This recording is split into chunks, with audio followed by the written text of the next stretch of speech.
रानी परवीन है। मैं 8वीं क्लास की छात्रा हूँ। मैं आप सबके बीच गांधी कथा वाचन करने जा रही हूँ।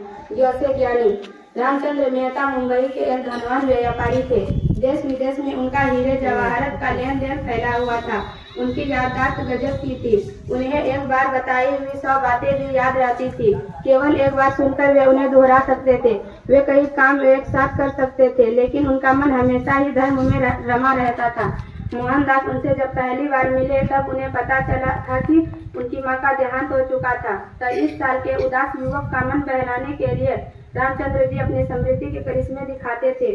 मोहनदास से कहते कि किसी की भाषा के 50 शब्द बोले और फिर उन्हें उसी क्रम से दोहरा देते, जैसे सुनते समय का रिकॉर्ड कर लिया हो। मोहनदास के दुख के समय उनसे खूब सहारा मिला और वे उन्हें कवि के नाम से बुलाने लगे। कवि की मेज पर हमेशा ही कोई धर्म की किताब रखी रहती थी। वे व्यापार का काम काज करते हुए ज्ञान साहित्य पढ़ते जाते, लिखते भी। वे व्यापारी थे। उनका परिवार था जिसका वे लालन पालन करते थे, लेकिन किसी सन्यासी सी शांति उनमें सदा विद्यमान रहती थी। धर्म के नाम पर होने वाले दिखावे को वे गलत मानते थे। कहते थे कि धर्म के लिए घर परिवार छोड़ने की जरूरत नहीं है, केवल अपने आप पर, अपने मन पर नियंत्रण होना चाहिए। दुख में मन ज्यादा खराब नहीं होना चाहिए, सुख में खुशी से बौराना नहीं चाहिए। कवि का साथ गांधी जी ने उनके मृत्यु तक निभाया।